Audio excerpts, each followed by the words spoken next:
Doy gracias al Señor, ¿verdad? Estamos ahí siempre sirviéndole a Él y doy gracias a Dios por el privilegio de estar aquí con ustedes, ¿verdad? Qué bueno, vamos entonces a Génesis capítulo 1, versículos 26 y 27. Génesis 1, 26 y 27. Yo me quito los lentes para poder leer. Yo, al revés de algunos de ustedes. Yo tengo que quitármelos, si no, no leo. Génesis 1, 26 y 28, al 28. Dice la palabra del Señor.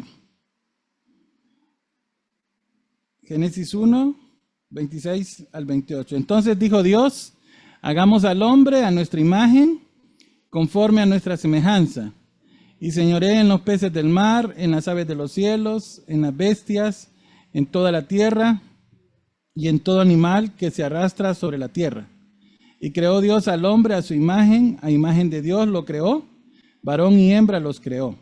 Y los bendijo Dios y les dijo, fructificad y multiplicaos, llenad la tierra y sojuzgadla, y señoread en los peces del mar, en las aves de los cielos, y en todas las bestias que se mueven sobre, dice, la tierra. Oramos.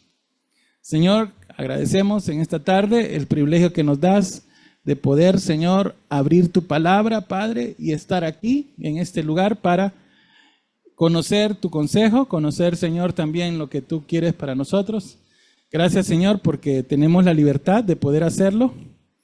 Señor, en muchos lugares en esta tierra, Padre, donde tu palabra está siendo predicada, están siendo perseguidos, están siendo, Señor, maltratados, están siendo rechazados, están siendo, Señor, aniquilados, porque sencillamente hablan en tu nombre, Señor. Padre, queremos pedirte por todas esas personas que están predicando tu palabra, aún en contra de la situación que están pasando, aún en contra del hecho de que pueden arriesgar sus vidas. ¿Por qué oramos, Señor? Porque necesitamos darte gracias nosotros, porque aquí estamos en este lugar con toda la libertad. Nadie nos viene a molestar, Señor, nadie nos dice que no podamos reunirnos.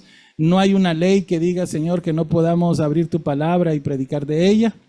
Y te doy gracias por mis hermanos, los que están hoy aquí, Señor, porque pueden apreciar, valoran el hecho, Señor, de poderse reunir y escuchar tu palabra, abrir tu palabra, Señor, y aprender de ella, Padre. Ayúdanos a entender, a valorar eso, a siempre pensar en aquello, Señor, que quizás en el instante mismo en el que nosotros vamos a adorarte, vamos a alabarte, Señor, quizás muchos en otros lugares no pueden hacerlo, Señor. Pero nosotros sí tenemos aquí el privilegio de poder hacerlo. Valoramos eso, Señor, y te damos las gracias. En el nombre de Cristo Jesús, háblanos, Señor. Amén. Amén.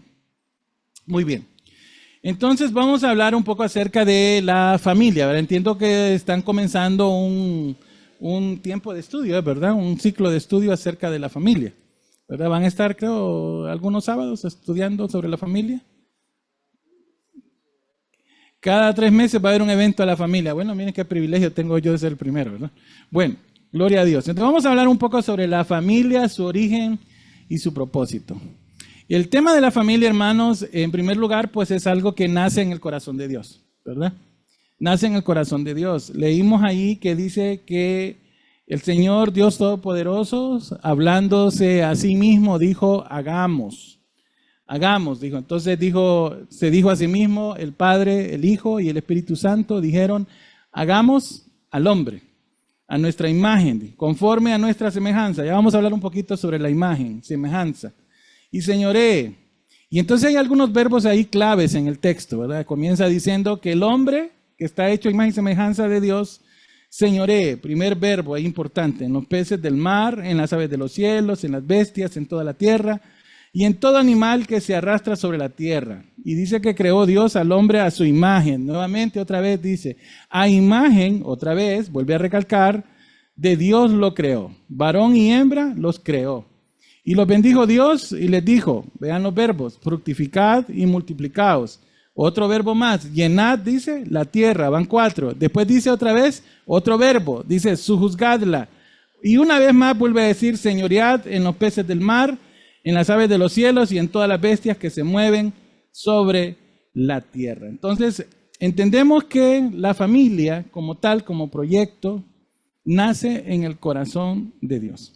La familia es una comunidad, vamos a decir, formada de padres e hijos, que se desarrollan, ¿verdad?, en base a leyes biológicas, ¿verdad?, cuando un hombre y una mujer deciden estar juntos, ¿verdad?, y entonces biológicamente procrean hijos de manera natural, pero sobre eso la familia cultiva valores tanto éticos, morales y espirituales, que eso es precisamente la razón por la cual Dios, o el propósito por el cual Dios instituye la familia.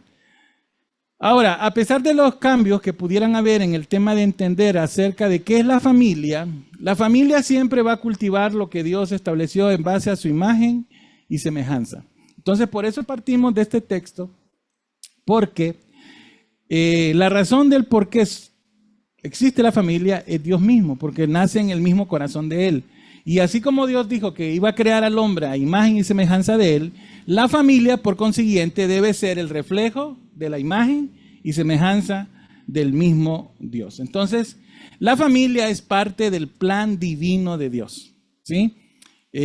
¿Cuál es la razón principal de la Biblia? No es salvar al hombre, ¿sí? La gente cree que la razón principal de la Biblia es que el hombre sea salvo. No, esa no es la razón principal. La razón principal de la Biblia es presentarnos a Cristo, es Dios dándose a conocer. ¿Y a través de quién se ha dado a conocer el Señor? A través de su Hijo, Jesucristo. Jesucristo dijo, si ustedes me conocen a mí, conocen también al Padre. Entonces, hay un plan divino ahí. Y en ese plan divino está incluida la familia. Ahora ustedes ven que el tema de la creación, comienza Dios creando todo un escenario donde hay seres vivos, donde existe un ambiente, pero ese ambiente y esos seres vivos necesitan ser administrados, necesitan ser cuidados, necesitan ser guiados, necesitan estar pendientes de ellos. Y entonces Dios establece al hombre, ¿verdad? Crea al hombre y crea a la familia, porque ahí dice que creó al hombre, varón y hembra, los creó conforme a su imagen y semejanza. Entonces, por lo tanto, la familia es parte del plan divino de Dios. Entonces, no nos casamos, no decidimos amar a alguien porque de repente es una casualidad de la vida, ¿verdad? No, Dios tiene un propósito. Dios tiene un propósito para todos los seres humanos, y parte del propósito divino mientras estamos en esta tierra es que cultivemos el hecho de que tenemos una familia. Tenemos una familia. Y tener una familia es bendición, amén. Es bendición, sí. ¿Sí? ¿Cuántos padres para sus hijos, para cuántos padres sus hijos son bendición? ¿Sí? Amén, ¿verdad? ¿Para cuántos hijos sus padres son bendición? Amén. ¿Verdad? Estos chicos que están ahí atrás, los 4 son bien portaditos, fíjense, y son bien obedientes. Porque yo andaba buscando allá que me ayudaran a encender la tablet, y les digo, miren, si no enciende esta tablet, les va a tocar predicar a ustedes, les digo. Y entonces me dicen después cuando la encendieron, ya nos salvamos, pastor. ¿Sí? Pero son obedientes porque estaban dispuestos a predicar, miren. Bueno, vayan fijándose en ellos, ¿verdad? Miren, estaban dispuestos a predicar. Muy bien, son una bendición los chicos, ¿verdad? Dentro de la familia, son una bendición los padres, son una bendición los abuelos, ¿verdad? Cuando están los abuelos presentes, son una bendición siempre. ¿Por qué? Porque Dios nos creó de esa manera, ¿verdad? Con un propósito para que pudiéramos nosotros desarrollar ese diseño divino. Hay un diseño divino para la familia, ¿verdad? Hay un diseño divino. ¿Qué dice el pasaje? Y creó Dios al hombre a su imagen.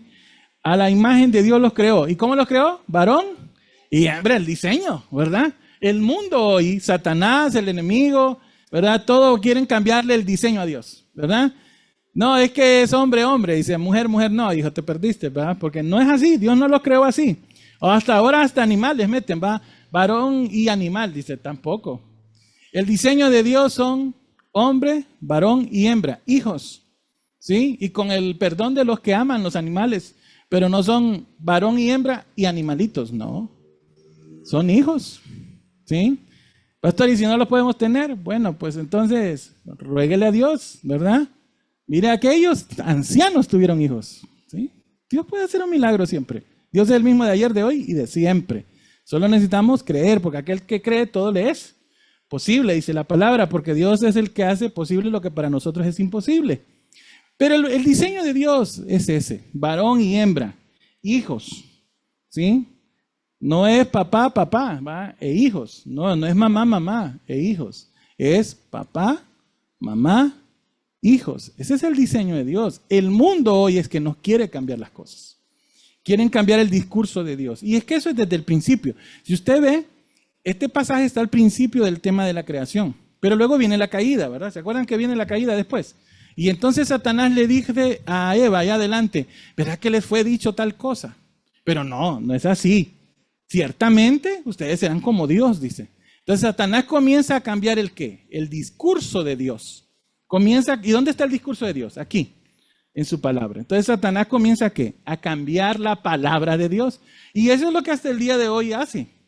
Cambiar la palabra de Dios. ¿Sí? A los que de repente somos bien celosos de la palabra de Dios, nos llaman como anticuados, ¿verdad? No, es que eso ya pasó de moda, es que eso era en tus tiempos, ¿verdad? Es que eso lo era para los que piensan de otra manera. No, la palabra de Dios que dice no cambia, ¿sí? Jamás cambiará. El mundo pasará, pero mi palabra ¿qué? No pasará. Entonces, ¿qué dice la palabra? Dice que Dios los creó, varón y hembra, y ese es el diseño de Dios, ¿verdad? El mundo quiere hacernos creer que podemos acomodarnos a los diseños de familia que hoy hay, ¿verdad? Hay situaciones que con tristeza se dan, ¿verdad? Familias separadas, donde a veces los padres se separan, los hijos, unos quedan con uno, otros quedan con otro, unos quedan con los abuelos, otros quedan con los tíos. Y la gente, y el mundo y la gente quieren llamarle a eso familias. Sí, sí son familias, pero la familia tal como Dios lo creó en su plan divino es un hombre, una mujer, se juntan, ¿verdad? Dejan a su padre y a su madre y conforman una sola familia. Y ese es el diseño de Dios. Ahora bien, quiero entonces que reflexionemos un poco sobre el propósito entonces de la familia, de ese diseño divino de Dios. Número 1, quiero mencionar, la familia es una unidad fundamental de la sociedad. ¿Sí? La familia es una unidad fundamental de la sociedad. Ahí en el pasaje que leímos, el verso 27, hay dos verbos que dicen fructificad y multiplicaos. Y después dice llenad la tierra, ¿verdad? O sea, Dios no está mandando a Adán y a Eva a vivir a Marte, ¿verdad? Está diciendo que vivan aquí en la tierra y que la multipliquen y que se fructifiquen entre ellos, ¿verdad?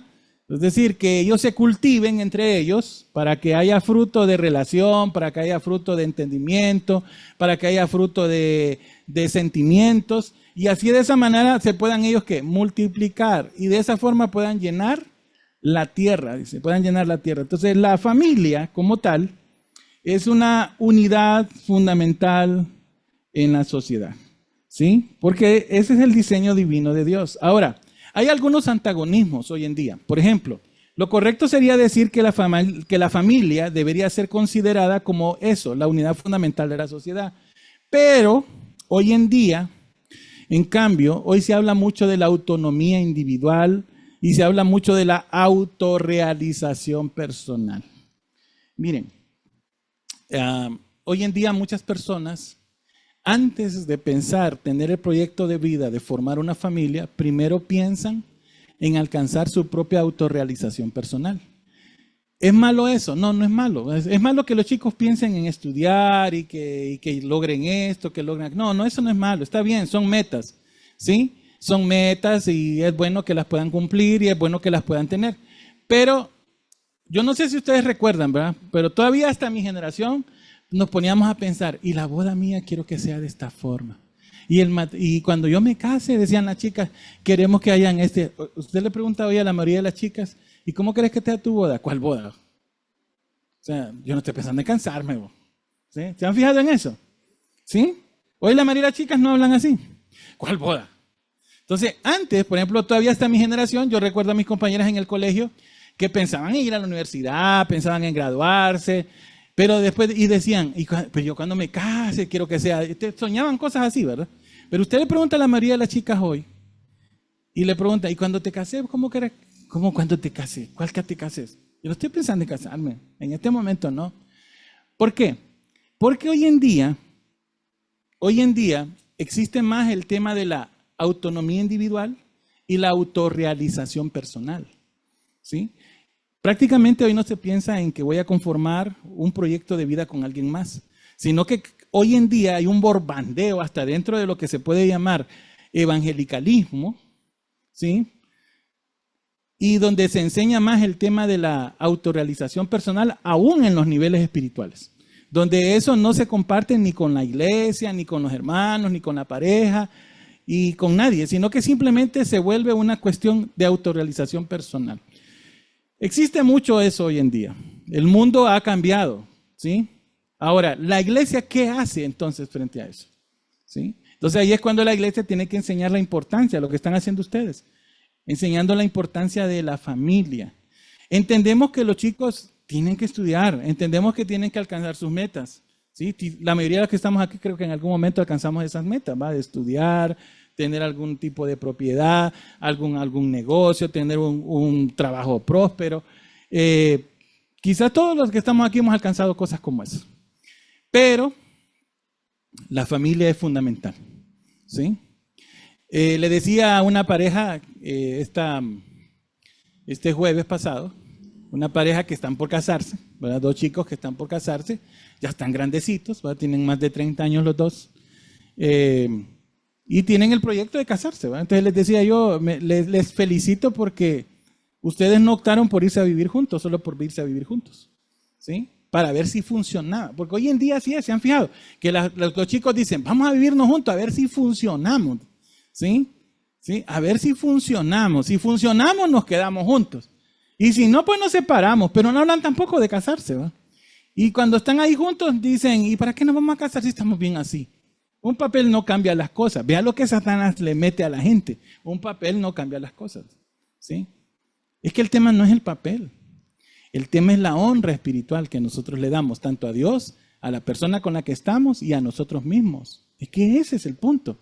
Porque es un tema espiritual, ¿sí? Ahora, no me preocupa que los chicos afuera en el mundo o las personas en el mundo piensen así.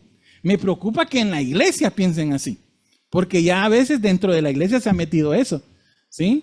Se ha metido eso y quieren acomodar las cosas, ¿sí? Quieren acomodar las cosas. A veces hasta hacen una exégesis del texto. Pero ahí dice que Dios los juntó, pero no dice que los casó, ¿verdad? Entonces se vuelven bien teólogos, ¿verdad? Y dicen, pero es que mire, pastor, ahí no dice que los casó, Dios dice que los juntó, ¿sí? Y hacen una exégesis ahí del texto. Bueno, estos chicos les decía yo, porque comenzaron apenas unas charlas prematrimoniales conmigo, a ver si no se terminan separando más bien. Entonces, de lo que les voy a decir. Pero les decía que los felicitaba por la decisión de casarse, ¿no? Y de la decisión que tenían de casarse, ya están grandes, ¿verdad? Yo les decía, ya están adultos. En el mundo hubiese esperado que ustedes hubieran decidido irse juntos, sin honrar a Dios y a sus familias y a ustedes mismos. Pero me alegra que se están comportando como verdaderos hijos de Dios y que están tomando esta decisión de casarse, ¿verdad? De casarse. Entonces, la familia es fundamental, ¿verdad? Es la célula básica fundamental para la sociedad, ¿sí? Definitivamente, Satanás sabe que si destruye la familia, destruye todo, ¿sí? Destruye todo. Miren, hoy en día Satanás no le dice al mundo no entres a la iglesia, ¿sí? Antes sí. Antes en el tiempo de las liberalidades, ¿verdad? Que fue hace más o menos unos 50, 60 años atrás, la última década que se vivió así, Satanás le decía a la gente, hacía lo imposible porque la gente entrara. Hoy en día Satanás no hace eso. Hoy en día le dice a la gente, entren, está bueno, ¿sí? Pero ¿saben qué? No se comprometan. Entren a la iglesia, vayan a ver si les gusta, salten, griten, ¿va? Como en otras iglesias, ¿va? Salten, griten, siéntanse bien, afloren sus emociones y estén ahí, pero eso sí, no se comprometan. No lean tanto la palabra, no vayan todos los domingos. ¿Para qué? ¿Va? ¿Para qué van a ir a la reunión de damas? No es suficiente con el domingo, ¿sí? Y las mismas parejas, ¿va? Llegan a la iglesia, vayan, siéntanse bien. Pero no se casen, no es necesario. Ya van a ver que les van a dar privilegios sin casarse, no hay ningún problema. Entonces, cosas como esas. Satanás, esos son los argumentos que ha metido en la iglesia. Y eso es lo preocupante. Que la misma iglesia no entienda que los valores, los cimientos de la moral, de la ética y los valores de Dios, precisamente están establecidos en la familia, ¿verdad? Porque la familia está dentro del plan divino de Dios. Ahora, es la familia la que enseña esos valores. Es la familia la que enseña la ética primeriza. Es la familia la que enseña los primeros aspectos de la moral. ¿Sí? Es la familia. Yo no creo que no haya padre que no le haya enseñado a su hijo en algún momento, no mintas. ¿Sí? No mienta, hijo. ¿Sí? No creo que no haya padre que no le haya dicho alguna vez a su hijo, no le haya enseñado acerca de las buenas costumbres, del orden que debe guardar dentro de la casa, ¿verdad? Con sus asuntos personales. ¿Y eso dónde se aprende? En la familia. Las costumbres, las buenas costumbres y las tradiciones que son buenas, porque a veces pensamos que todas las tradiciones son malas. No, no todas las tradiciones son malas. Por lo menos aquellas que hablan de mantener el buen comportamiento familiar, se deben valorar y mantenerse. ¿Sí? Por ejemplo, tal vez era una costumbre algo católica, ¿verdad? Porque como dice el pastor Samuel Pérez Milo, a veces los evangélicos somos buenos católicos. Dice, somos mejores católicos que los evangélicos, que los mismos católicos. Pero ustedes se acuerdan que, bueno, cuando yo era niño, yo recuerdo que yo iba a los campos bananeros donde una tía, y entonces mi papá jamás me había enseñado eso, pero un día yo llego y me dice mi tía y me pegó un golpe me pegó así un manotado en la cabeza y me dice, capaz que usted no salúdame. Y yo tenía como 6 años. Y entonces, ¿cómo tenía que saludar? Hola tía, Leo. No, así no se saludan. Entonces me dijo, usted tiene que venir a agachar la cabeza y hacerle así, dice. ¿Sí? Claro, es una costumbre católica realmente, ¿verdad? Pero ustedes vean algo. De alguna manera se contribuía al hecho de cómo los pequeños tienen que respetar a los mayores, ¿verdad? ¿Sí? Cómo los pequeños podían respetar a los mayores. Hoy en día, usted, mire, ve a un niño. Miren, cuando yo estaba en la escuela, sí, yo recuerdo que yo iba para la escuela en una ocasión y había una regla en una casa cerca de la escuela. La regla estaba puesta así sobre la pared por donde caminaban los hipotes para ir a la escuela. Yo agarré la regla de madera y me la llevé. Cuando llego a la escuela, allá me estaba esperando el dueño de la regla con la maestra mía. Y cuando yo miro eso, me dice, él es. Esa regla yo ahí la dejé porque la ocupaba para medir. Y usted me la llevó, me dice. Y miren, lo primero que yo sentí fue un miedo, un terror. Porque la maestra dijo, voy a mandar a llamar a su papá, que a usted le enseñaba a tocar lo que no era suyo. Yo tenía como unos 7 años más o menos. Y entonces, pura travesura. Pero antes uno le tenía temor al mayor. Hoy vean la mayoría de los chicos. No tienen temor. ¿Sí?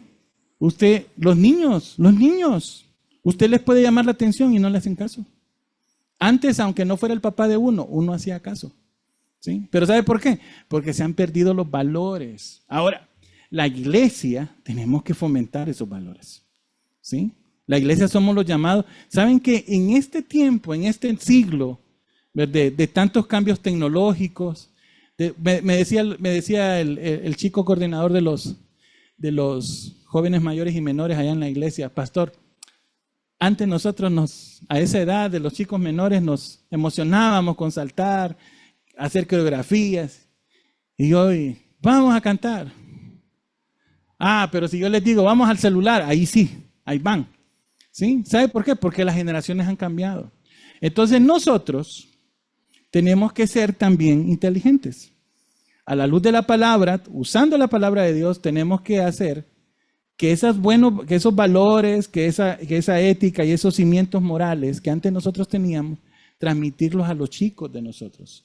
Porque miren, en nuestra iglesia hay jóvenes y se tienen que casar dentro de lo correcto que debe ser. Entonces, estos van a formar familias y nosotros los más adultos tenemos que ayudarles a que tengan un modelo, ¿sí? Hay que modelarles para que en esta iglesia tengamos otras generaciones con esos valores tanto éticos y espirituales. ¿Comprendemos? ¿Por qué? Porque la familia es precisamente la célula básica de la sociedad. ¿Qué tipo de familia estamos formando? Esa es la pregunta. ¿Sí? ¿Qué tipo de familia estamos formando? Bueno, número 2. Para contestar esa pregunta, paso al punto número 2. El propósito de formar una familia debe ser, en primer lugar, según el texto que acabamos de leer, tenemos que reflejar la imagen de Dios. ¿Sí? ¿Qué tipo de familia estamos formando? Pues debe ser aquella que refleje la imagen de Dios. ¿Sí? Allí en Génesis se nos enseña que fuimos creados, dice, a imagen de Dios. ¿Sí? A imagen de Dios. Y hay algunos aspectos en eso de la imagen de Dios. Hay algo que en la familia debemos nosotros reflejar y es la unidad en diversidad. Miren, aunque en la familia nos parezcamos todos en algún rasgo físico, todos los miembros de la familia somos diferentes. Tal vez compartimos algunos rasgos temperamentales, ¿sí? Pero no en todos nos parecemos. Por eso en la unidad hay diversidad. O sea, la familia en sí está compuesta por miembros que todos son diferentes, ¿sí? Podemos tener algunos rasgos parecidos en lo físico, pero no somos iguales. Pero en esa diversidad que tenemos que cultivar la unidad. Tenemos que cultivar la interdependencia. O sea, es decir, tratar de que dependamos los unos de los otros. Por ejemplo, mi hija, ella depende mucho de mí. Sobre todo cuando aparece una cucaracha en el cuarto. ¿Sí? A medianoche, papi, me grita. Ya salgo corriendo yo. ¿Verdad? Ella depende mucho de mí, en ese sentido. ¿Sí? Anoche me estaba llamando. Apareció una cucaracha volteada en el cuarto, no sé de dónde salió. ¿Sí? Pero hay que aprender, qué bonito cuando un miembro de la familia depende del otro, ¿verdad? Entonces, hay que aprender, hay que cultivar la interdependencia, el amor mutuo en familia. ¿Sí? Esas cosas reflejan la imagen de Dios. Entonces, en la familia podemos aprender sobre el amor incondicional. Si hay seres que siempre tienen un amor incondicional por sus hijos, son las mamás, ¿verdad? Las mamás son incondicionales con los hijos. Los papás a veces somos un poco más así duros, pero las mamás son incondicionales, ¿verdad? Incondicionales. Pero hay que cultivar el amor incondicional, la paciencia y la importancia de poder vivir en armonía todos, dentro de la familia. La imagen de Dios en el ser humano se debe entender desde dos puntos de vista. Recuerden, ¿qué tipo de familia estamos formando? Una que refleje la imagen de Dios. Ahora, la imagen de Dios en el ser humano debe entenderse desde dos puntos. Uno, en su esencia, y el segundo, en su función. Ahora, ¿cuándo es en su esencia? La imagen de Dios en cuanto a la esencia nos habla de la capacidad que tenemos para relacionarnos con Dios. Es decir, si vamos a mantener y vamos a cultivar la imagen de Dios en nuestras vidas, significa que nosotros tenemos una relación con Dios. ¿Sí? Ustedes se acuerdan que el Señor, Dios Todopoderoso, dijo, bueno, ahora vamos a crear al hombre, dijo. Y dice la Biblia que Él sopló, dice que hubo ¿qué? Un soplo de vida, ¿verdad? Sopló vida, ¿sí? Y el hombre en ese instante vivió. Entonces, ¿qué fue lo que puso ahí? Espíritu. Ese soplo de vida es el espíritu que puso en nosotros, no el Espíritu Santo, el espíritu de vida, aquel que vivifica el alma. Nosotros somos cuerpo, alma y espíritu. Y el espíritu que Dios puso en nosotros vivifica el alma. Y ese espíritu nos hace tener una relación espiritual ¿con quién? Con Dios. Y ahora que somos creyentes y tenemos el Espíritu Santo de Dios en nuestra vida, porque somos templo y morada del Espíritu de Dios, hay una conexión relacional entre ese soplo de vida que puso en nosotros y el Espíritu Santo de Dios. Y entonces eso nos ayuda a tener una ¿qué? Una relación. Entonces, vivir reflejando la imagen de Dios significa vivir en esencia eso, tener una comunicación con Dios, una relación con Dios. Eso es vivir en esencia la imagen y semejanza de Dios. A mí siempre me gusta poner de ejemplo cuando comenzamos a cortejar a nuestras parejas. A ver cuántas parejas casadas hay aquí. ¿Sí? ¿Sí? Muy bien. Hermana, ¿usted se acuerda cuando él quería ser su novio? Sí. Sí, va. ¿Y qué procuraba hacer más? ¿Sí? Hablarle, va. Pasar tiempo con usted. Cualquier pretexto era bueno para ir a verla, ¿verdad? Y cuando eran novios, quería pasar, va, con usted. Bueno, lo demás es para una charla de matrimonio, hermano, ¿verdad? Los detalles ya para una charla de matrimonio. Cuando nosotros queremos acercarnos a nuestra pareja, cuando queremos andar de novio, ¿qué hace el chico? Ahí anda, va. ¿Sí? ¿Por qué? Porque quiere estar donde está ella. ¿Sí? Eso ayuda ¿a qué? A conocerse. Entonces, si yo quiero tener una relación con Dios en esencia y vivir su imagen, ¿qué es lo que hago yo? Tener una relación con Él. Yo no puedo decir que tengo una relación con Dios si no oro, si no leo su palabra. Entonces, la familia es igual. ¿Queremos tener familias a la imagen y semejanza de Dios? Hay que llevarla ¿a dónde? A la presencia de Dios. Hay que enseñarles a tener una relación con Dios. Hay que cultivar. Ahora, cuando hablamos de función, ¿verdad? Una imagen en función, es cuando nosotros entendemos cuál es nuestro papel aquí en el lugar donde Dios nos puso. ¿Sí? ¿Cuál es nuestro papel? ¿Cuál es nuestra función? Entonces, cuando la familia creyente entiende ese papel, se convierte en un faro de luz para guiar este mundo. No hay mejor cosa, yo les he dicho allá en la iglesia, no hay mejor cosa que un chico quiera casarse con una chica que ama a Dios. Y no hay mejor cosa que una chica escoja a un chico que ame a Dios de verdad. ¿Sí? No solamente que tenga un título, que tenga carro, que tenga casa, que tenga un buen trabajo, que sea un buen hombre, que aunque no tenga todas esas cosas, pero que tenga una buena reputación. No solamente eso, sino que ame a Dios de verdad. Porque en el mundo hay gente íntegra. Nadie puede negar que en el mundo sin Cristo hay gente íntegra, ¿o no? Hay gente íntegra. Y a veces hasta más íntegros que los que somos creyentes, fíjense. Miren que a veces cómo es la cosa, ¿va? Ahí hay gente íntegra. Pero una cosa te basta, una cosa te falta, le dijo el Señor. ¿Se acuerdan del joven rico? Todo ha guardado, pero te falta una cosa. Agarra todo lo que tienes y dalo a los pobres. ¿Qué le quiso decir el Señor? Así como dices amar al que no ves, ama entonces al que ves. Porque de nada te sirve decir que amas al que no. ¿Cómo vas a amar al que no ves? ¿Sí? Si no amas a los que ves. Es lo que le dijo el Señor y eso lo encontramos después allá, ¿se acuerdan? Allá adelante lo menciona uno de los apóstoles en una de sus cartas, ¿va? Está resumiendo lo que Jesús le dijo ahí al joven rico. Entonces, no hay mejor cosa que un chico ame a una chica que ama a Dios. ¿Sí? Ahora, tenemos que entender. Ahora, ¿por qué hablo de eso? Porque así podemos comprender cuál es nuestra función aquí en la tierra. Entonces, nuestras familias, nosotros como familias de la iglesia, tenemos que entender que nosotros somos llamados para que otros puedan venir también a Jesucristo, a guiar a otros a Cristo.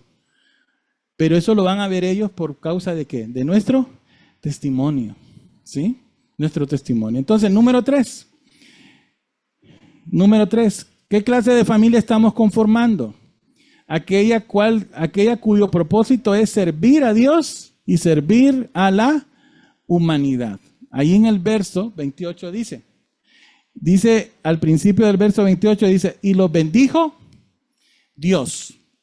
Dios los bendijo. Y esa palabra bendijo viene de bendecir, de un verbo en el hebreo que es berek. Y ese verbo tiene dos implicaciones. La primera implicación de ese verbo, berek o bendecir, significa que la primera implicación es que es un privilegio o un regalo de algo que viene directamente de la mano de Dios. Es decir, que Dios les regaló un privilegio a esta pareja. Entonces, Dios nos ha conformado como familia y ser familia es un privilegio, ¿sí? Un privilegio.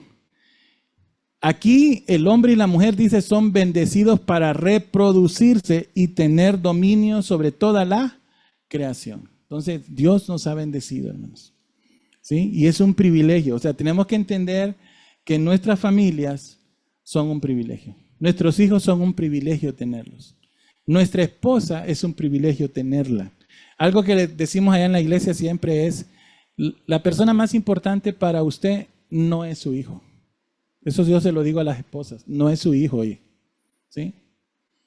Discúlpeme, hermana, pero su hijo no es lo más importante para usted. La persona más importante para usted debe ser su esposo. Y para el esposo, la persona más importante para él debe ser su esposa. No son los hijos, ¿saben ustedes eso? Los hijos quedan en segundo plano, hermanos. ¿Sí?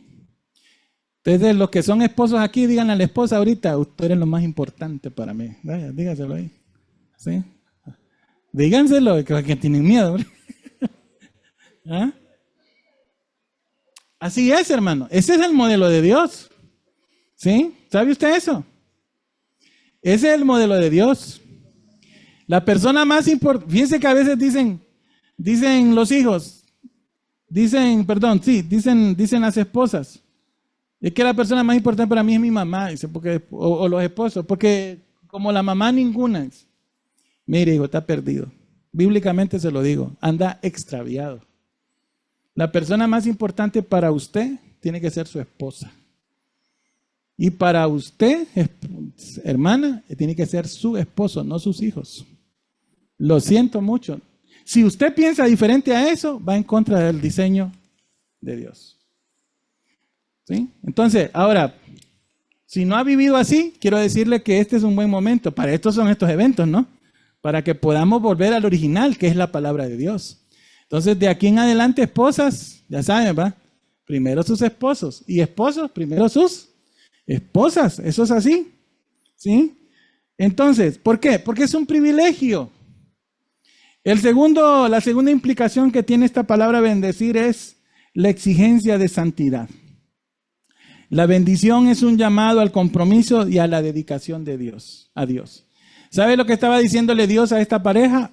Cuando les dice yo los bendigo, lo que estaba diciéndole Dios a esta pareja es, ustedes van a vivir en santidad para mí. Ustedes van a vivir dedicados para mí. ¿Sí? Dedicados para mí. ¿Se han fijado que a veces los creyentes, yo no sé, bueno, no sé ustedes la costumbre que ustedes tienen, ¿verdad? Porque todas las iglesias a veces son un poco diferentes. Pero la mayoría de los evangélicos nos saludamos con un Dios te bendiga, ¿verdad? ¿Se han fijado? Dios te bendiga. A veces no entendemos la implicación que tiene ese saludo, porque estamos usando la misma frase que Dios está usando aquí con esta pareja.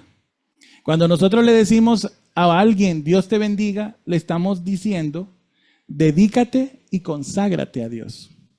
Eso fue lo que Dios le dijo a esta pareja. Dice, Dios los bendijo. Dios les dijo que tenían que estar consagrados y dedicados a Él. Porque esa es la segunda implicación de esta palabra, bendecir. Desear que el otro se dedique y se consagre a Dios. ¿Sí? Entonces, ¿qué estamos hablando entonces? Que Dios quiere que las familias entendamos que el ser familias es un privilegio que viene de Dios. Es un privilegio, hermanos. ¿Sí? Es un privilegio. Y es un llamado a la consagración. Por eso ven la importancia de que las parejas deben casarse. Porque es un tema de ¿qué? De consagración y es un tema de dedicación a Dios. ¿Comprendemos? ¿Sí? Es bueno, si vienen parejas a las iglesias de repente que no se han casado, pero estoy hablando de que no se han casado por lo civil, ¿verdad? Porque hay gente que cree que por no casarse por la iglesia están rompiendo un mandamiento. No. En este país el punto es que hay que casarse por lo civil. Y si puede haber una ceremonia eclesiástica, gloria a Dios. Pero lo importante primero es que vengan casados por lo civil.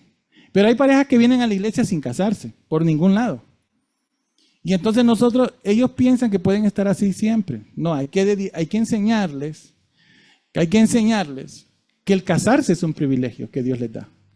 Pero hay que enseñarles que al hacerlo, se están consagrando y se están dedicando a Dios. Es decir, Dios los está bendiciendo. Entonces, el propósito de la familia es servir a Dios y a la humanidad. ¿Sí?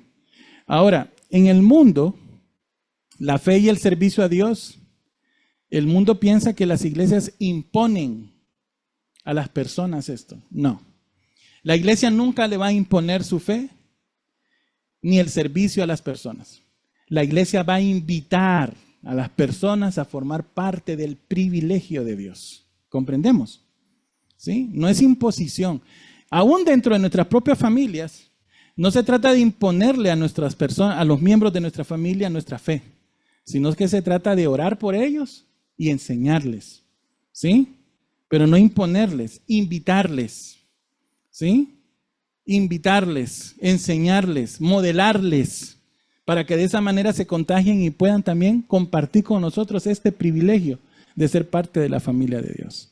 Entonces, solo de esa forma nosotros vamos a poder transmitir valores éticos, morales y espirituales a los miembros de nuestra familia. Y para terminar, vamos a Josué 24:15. A ver, Josué 24:15.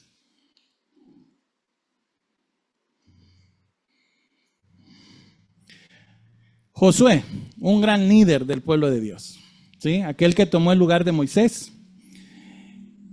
un líder que marcó la generación de él en su momento, el hombre que conquistó la tierra prometida, tomó una decisión vital para la vida de él. Ahí en Josué 24:15, al final de sus días, cuando ya mucho había acontecido en su proyecto de vida, en su ministerio, en sus funciones, ya para entregar prácticamente su liderazgo, él quiso reafirmar algo que decidió hacer desde un principio y lo hizo delante del pueblo. Y lo hizo de esta manera porque sabía que el pueblo se iba a quedar sin él, pero que Dios iba a levantar nuevos jueces en las diferentes áreas del pueblo que estaba allí tomando la tierra prometida. Entonces viene Josué y dice, Josué 24:15, dice, si mal os parece servir a Jehová, escogeos hoy a quién sirváis.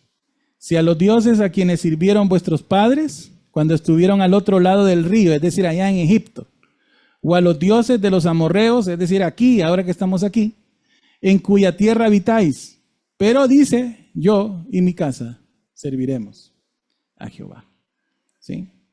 Entonces Josué entendió exactamente cuál fue el origen de su familia y el propósito para el cual Dios lo había llamado. Si en las iglesias trabajamos con las familias, vamos a tener iglesias sólidas, iglesias que crecen, iglesias fuertes, iglesias comprometidas, iglesias que se consagran, iglesias que sirven a Dios. ¿Sí? Porque ese es precisamente el punto que Satanás está atacando mucho más hoy en día. ¿Sí? Es increíble que la edad de los chicos hoy en día no pasa de 22 años. Porque la mayoría de estos chicos viven una vida fuera de su familia, o viven en una familia disfuncional, viven fuera de la familia, creen que la gente afuera que hace malas prácticas son su familia y terminan ejecutados.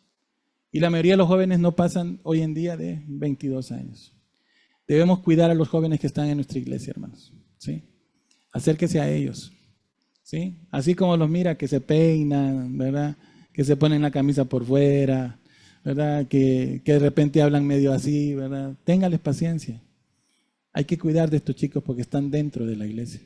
Hay algunos que sí se peinan mejor, ¿va? Hay otros que, ¿sí? Pero hay que cuidar de ellos. Téngales paciencia. Porque hay que conformar a estos jóvenes de acuerdo a la imagen de Cristo. No es imponiéndoles las cosas, sino enseñándoles, invitándoles, modelándoles, invitándoles a servir junto a ustedes. Ahorita por la tarde, por ejemplo, los jóvenes mayores de mi iglesia, allá de la primera iglesia bautista, ellos andan visitando a personas mayores de la iglesia. Ahorita, algunos en horario de la tarde, ahorita en la noche, porque la idea es que ellos se acerquen a los adultos. Y le decía yo al coordinador de jóvenes mayores y menores, que es casi como un pastor de jóvenes para ellos, les decía, eso me gusta, hijo, hágalo, que se acerquen los chicos a los adultos. Y yo le digo a los adultos muchas veces allá, acérquense a los jóvenes. ¿Sí? No solo estén viendo lo que hacen mal, tómenlos como familia, acérquense a ellos como hijos.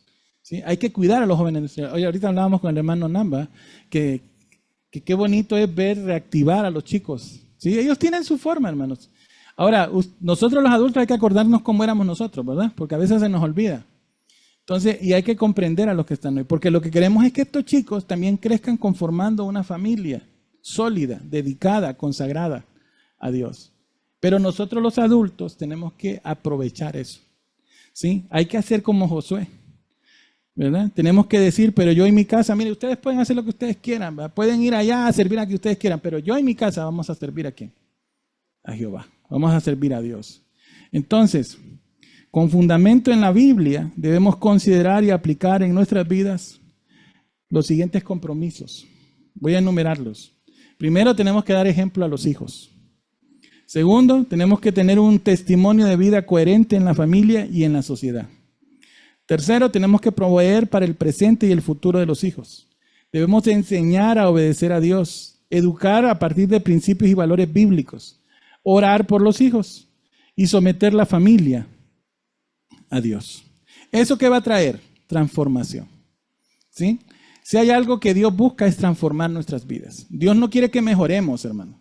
Esa palabra mejorar hay que sacarla del léxico de la iglesia. La iglesia no está para mejorar a nadie. La iglesia está para que predique la palabra de Dios y el Espíritu de Dios transforme la vida de todos aquellos que se rinden a Él. Pero esa labor, nosotros contribuimos en eso. No estamos para mejorar. No se trata yo voy a ser mejor cada día, no. Dios, yo quiero que tú transformes mi vida cada día, porque se trata de cambios. ¿Sí? El pastor Stephen Davis dice que la iglesia de hoy no impacta porque sencillamente cada vez se parece más al mundo y no parece que ha cambiado nada. ¿Sí? Entonces hay que cambiar. Necesitamos cambiar. Y nuestras familias tienen que ser diferentes a las del mundo. Amén. Pastor, y si solo estoy yo y mi esposa, pues usted va a ser diferente. Adopte un chico de estos, ¿no? Que se peinan así medio raro. Adóptelo como hijo. ¿Sí? Y téngale paciencia y enséñele a vivir. ¿Sí? ¿Sí? Y es bonito. ¿Sí? ¿Sí? Dígale, hijo, ¿en qué te puedo ayudar? ¿Sí? Yo ya adopté 4 allá que dijeron que iban a predicar si no predicaba yo. ¿Verdad? ¿Sí? Bueno, conclusión. Leemos. Hermanos y amigos, la familia no es un accidente de la evolución ni una casualidad biológica. La familia es un diseño divino con un propósito específico. Inspirémonos en el propósito original de la familia y esforcémonos para vivir de acuerdo con él. Que nuestros hogares sean lugares de amor, unidad y bendición, y los integrantes de nuestras familias sean dignos representantes de estas virtudes, llevando la luz de Dios a cada rincón de la sociedad. Que en la unidad familiar de nosotros podamos encontrar fortaleza para enfrentar los desafíos y ser testimonios vivientes del diseño divino que Dios nos ha confiado. Amén. Dios nos ha dado su diseño a nosotros. Entonces tenemos que vivir de acuerdo a eso. Bueno, como le pregunto siempre a la iglesia, ¿podemos, iglesia? Sí podemos. ¿Por qué? Porque el Espíritu Santo de Dios está en nosotros. Entonces, claro que vamos a poder, ¿verdad? Vamos a poder modelar un diseño de vida familiar que a Dios le honre. Amén. Muy bien, cerramos los ojos y oramos. Gracias, Señor.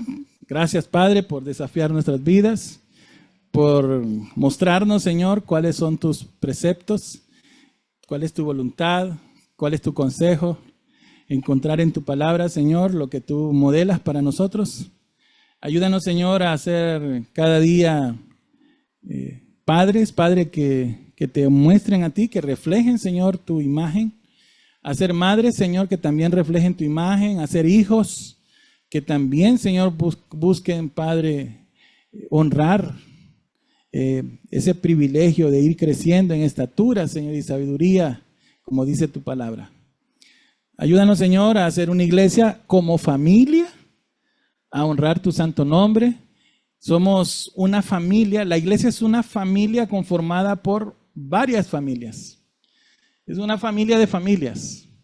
Y que cada familia, Señor, cada uno de los miembros de estas familias puedan tenerte a ti en el centro de su corazón. Bendice esta iglesia, Padre, que es una iglesia que bendice mucho a la comunidad, que bendice mucho a sus miembros. Señor, una iglesia que te honra, que guarda, Señor, tus mandamientos, que guarda tu palabra, Señor. Que yo sé, Padre, que se dejan guiar por tu Espíritu, que yo sé, Señor, que Jesucristo es el centro, Señor. Es una iglesia cristocéntrica, bíblica, Señor. Gracias, Padre, por el pastor también, por nuestro hermano Julio. Bendice a mi hermano Nan, Señor, también a él y a su familia. Y a todos los líderes, Señor, de esta iglesia. Gracias.